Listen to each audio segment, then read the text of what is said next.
But let's look at exactly what I do here, how I actually make my money.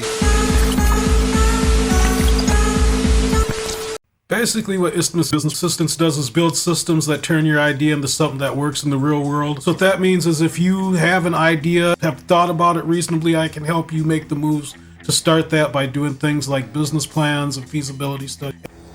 Hey, I almost forgot. Can you please hit that subscribe button if you're watching this on YouTube, or follow if you're watching it on another platform?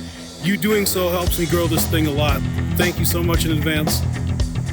And today I'm going to pull back the curtains on two things that I worked on over the week. I basically needed to put together a new sample business plan and feasibility study, so I'm going to actually share that with you.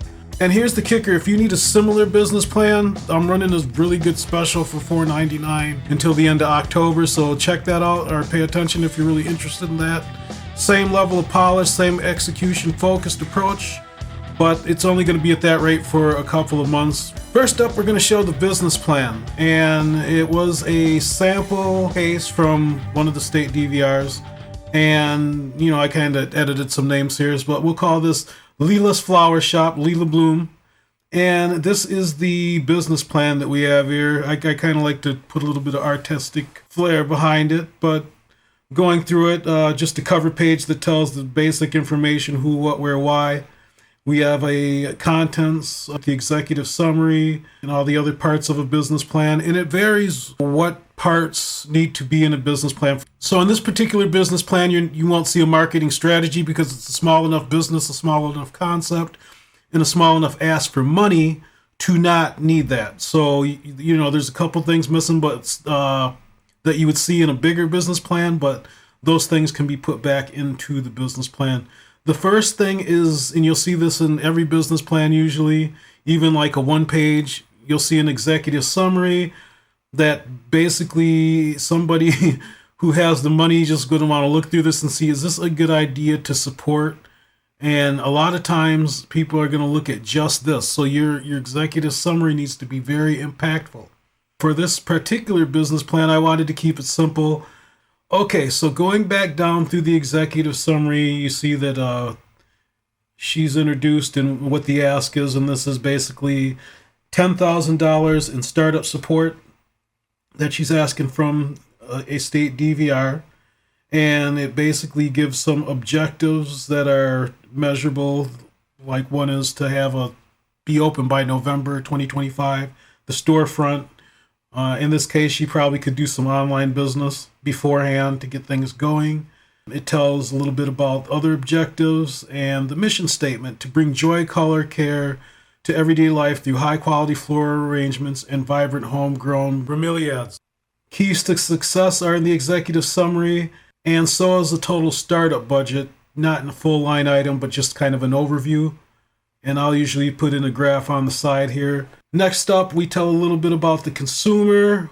This is Lila Bloom. That's what I put in for AI, and that's the picture we got. So if you look like that, your name is Lila Bloom. The business assessment summary. These are kind of made up numbers, but those are the parts of the business assessment summary for most DVRs around the country. Something like that.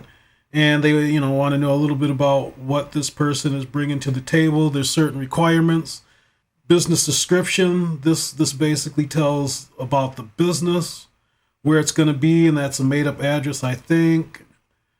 Basically, rent will be $900 a month, and tells a little bit about the products and the marketing plan. And this basically is an overview. This is not something that is a complete roadmap for how to do things. This is where your focuses are going to be in terms of getting your name and brand out there. The one thing to remember with marketing plans is to be flexible. So you have to be flexible. You would want to adjust certain things as you get going. And then technical support, that's something that's important to DVR. And this is the operations plan. This is important even with the entrepreneur, because state DVRs want to know how somebody's time is going to be used. That's pretty important to things. And in this case, she's going to be a part-time business and operate less than 40 hours a week. And she needs very few supplies to get started. And it'll just be her running the business. And she has a partner and they will be a support system in terms of deliveries and lifting and all that. Next up is the financial plan, and this is basically how the money is going to be used, where money is going to be allocated during the startup, and projections over the first 3 years of business. Most any business plan is going to want to know the first 3 years. Others will want to know 5 years, depending how big the ask is for.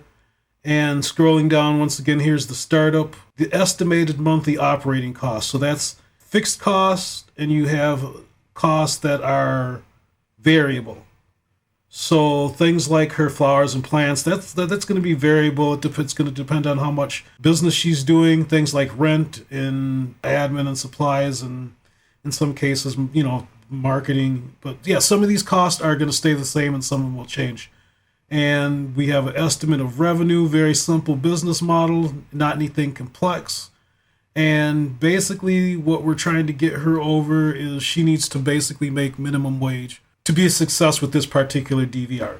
And scrolling down, we talk about her working capital readiness.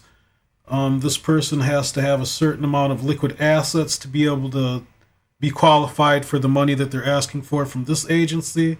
So that is looked at directly. And then we go over the timeline and milestones in detail. Okay, and this particular DVR has 3 tiers, so she's in the mid-tier, Leela is.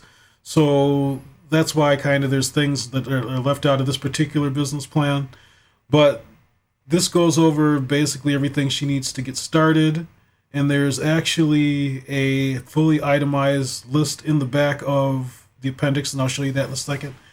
Vocational supports, that has to do with vocational rehab in general. You don't see that in most business plans. Like I said, this is a small business plan where, expenses and income are pretty simple.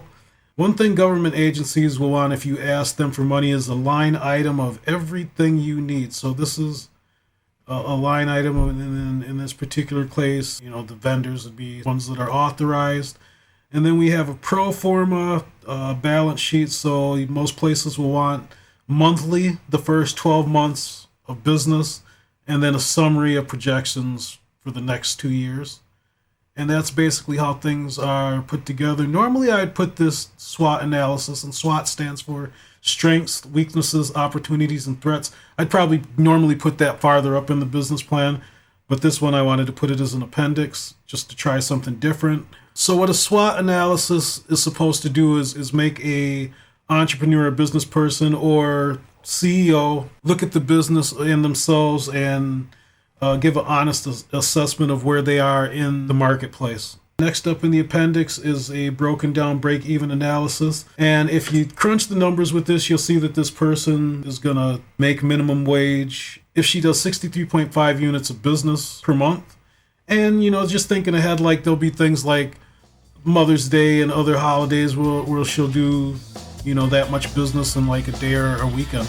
So that's a business plan. This is a pretty simple one, but it gives you an idea how things are put together. Like I said, I forgot insurance in here, and I would probably go back. And this would either get asked to be put in there, or I would go back and put it in there myself. This might be one that would have to go up to the next tier. I would have to look at policy for this particular DVR, but that is a business plan.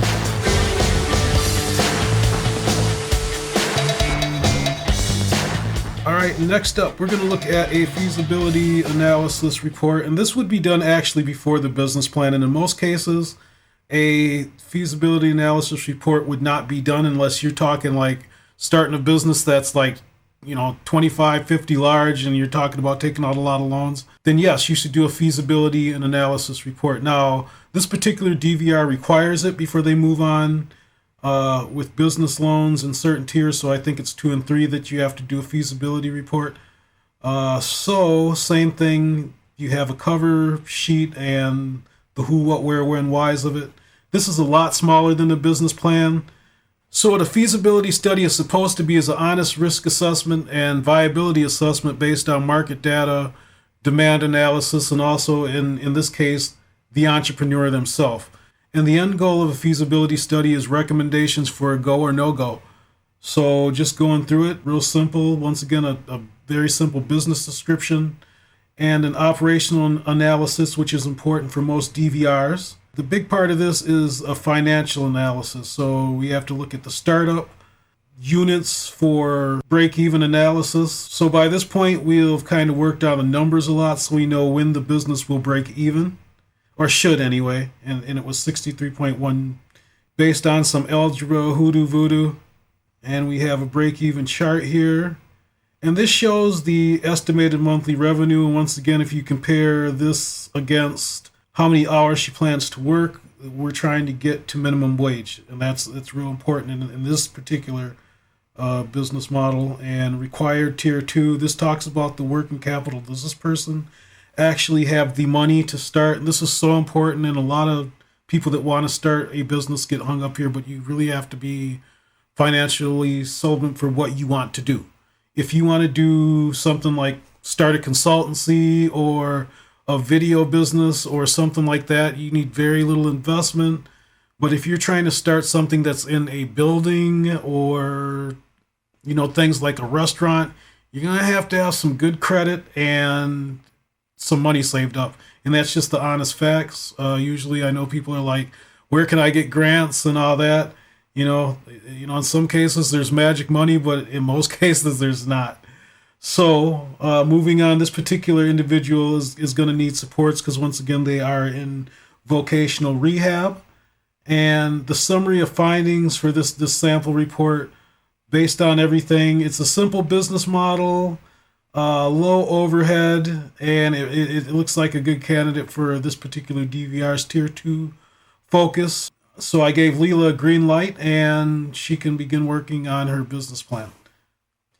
So basically what would make somebody a yellow light is if they could fix problems that they have, like a low credit score, not enough money saved up, or they need more education about what they do. And if they can fix things in 6 months, then they would get a yellow light. But if it was something that were going to take years and, would take a lot of work and other investment, I would red light that because that means they're thinking outside of their league.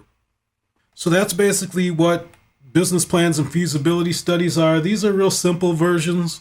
Like I said, there's like smaller things I forgot, like the insurance that I would go back and fix, or somebody on the other side would send back to me like, hey, could you add this? And we'd adjust from there.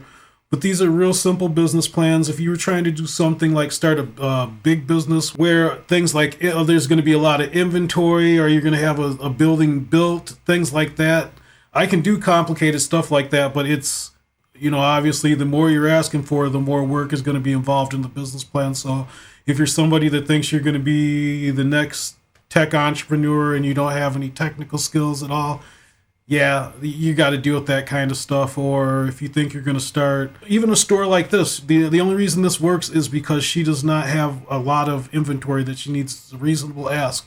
But if you want like $1 million in inventory or something, yeah, like I said, you're going to have things together first.